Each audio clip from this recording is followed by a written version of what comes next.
আসসালামু আলাইকুম, স্বাগত এইচপি ইনোভেটিভ কিচেনে। চিকেন রোস্ট একটা খুব কমন খাবার, প্রায় সবাই এটা বানাতে পারেন। ভাবছেন তো তাহলে এই রান্নাটার কি এমন বিশেষত্ব আছে? একটু বিশেষত্ব তো আছে। আপনারা হয়তো অনেকেই জানেন না, জায়ফল জয়িত্রী একটা বিতর্কিত মশলা, যেটা ছাড়া রোস্ট তৈরির কথা মাথায় আসে না। কিন্তু ব্যাপারটা কি জানেন, কেউ কেউ এটাকে হারাম পর্যন্ত বলেছেন। আমি নিজেও জানতাম না।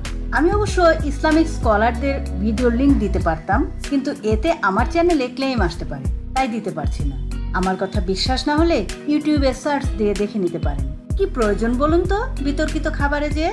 আসুন দেখে নেই বিতর্কিত মশলা জায়ফল জয়িত্রী ছাড়া কিভাবে চিকেন রোস্ট বানানো যায়।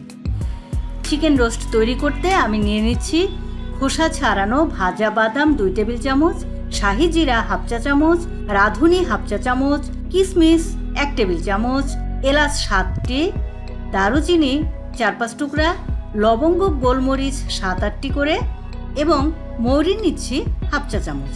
সবগুলো উপকরণ একটা ব্লেন্ডারে ভালোভাবে ব্লেন্ড করে নিচ্ছি।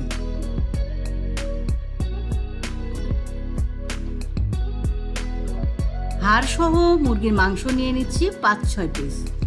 এর ভেতরে লবণ দিয়ে দিচ্ছি 1 চা চামচ, চাউলের আটা দিচ্ছি 1 টেবিল চামচ, কাঁচা মরিচ বাটা 1 চা চামচ। সবগুলো মশলা মেখে মাংসটাকে ম্যারিনেট করে নিচ্ছি 20 থেকে 25 মিনিট সময়। এখানে একটা সিক্রেট টিপস বলি। এই যে চাউলের আটা দেওয়া হলো, এই চাউলের আটার কারণে যখন চিকেনগুলো তেলের মধ্যে ভাজা হবে তখন ফুটফুট করে ফুটবে না এবং গরম তেল ছিটে গায়ে আসবে না। একটা ফ্রাইং প্যানে তেল নিয়ে নিচ্ছি 1 কাপ পরিমাণ। এর ভেতরে পেঁয়াজ কুচি দিচ্ছি 1 কাপ পরিমাণ। ভালোভাবে নেড়ে চেড়ে বেরেস্তা করে নিচ্ছি।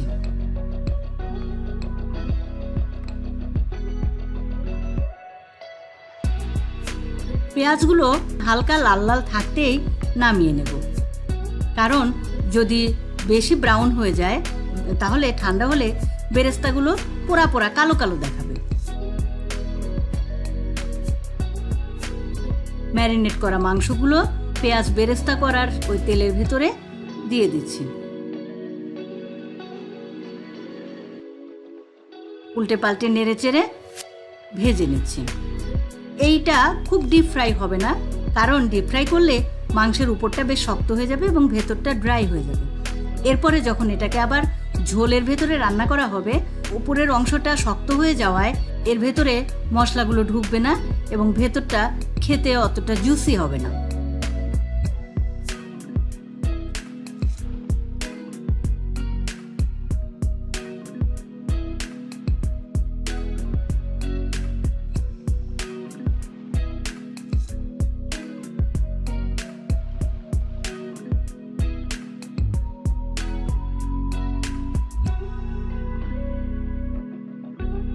মাংস ভেজে রাখা তেলের ভেতরে 1/2 চা চামচ গোটা জিরা ফোড়ন দিচ্ছি।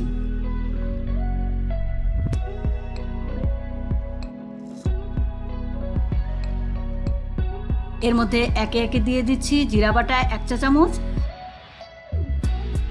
আদা বাটা 1 চা চামচ, রসুন বাটা 1 চা চামচ, কাঁচামরিচ বাটা 2 চা চামচ, পেঁয়াজ বাটা 3 চা চামচ।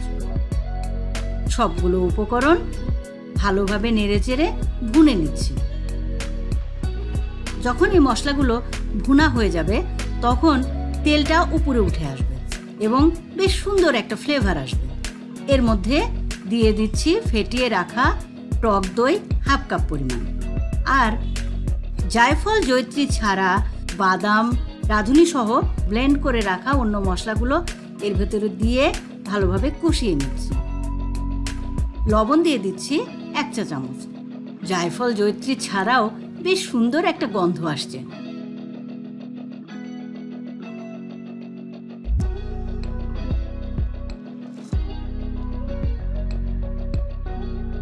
পানি দিয়ে দিচ্ছি 1 কাপ পরিমাণ। ঝোলটা ফুটে উঠলে এর ভেতরে ভেজে রাখা মাংসগুলো দিয়ে দিচ্ছি।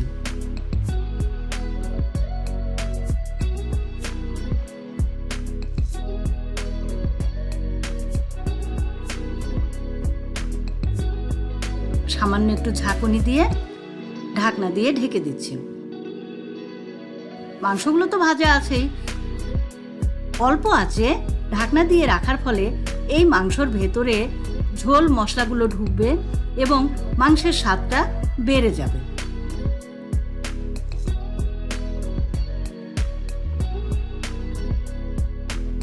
রান্নাটা প্রায় হয়ে এসেছে।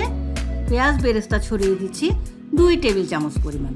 একটু মিষ্টি মিষ্টি রোস্টের স্বাদ পেতে 1 চা চামচ চিনি ছড়িয়ে দিচ্ছি। আপনারা এর উপরে ঘিও ছড়িয়ে দিতে পারেন, তাহলে জায়ফল জয়িত্রী ছাড়াও বেশ চমৎকার ফ্লেভারযুক্ত রোস্ট খেতে পারবেন। রান্নাটা হয়ে গেছে। রিচ খাবারে রোস্ট ছাড়া ডিনার অথবা লাঞ্চ কল্পনাই করা যায় না। পোলাও অথবা বিরিয়ানির সাথে এই রকম রোস্ট গরম গরম প্রিয়জনদের উপহার দিন বা নির্দ্বিধায় অতিথি আপ্যায়ন করুন। আজ এই পর্যন্তই।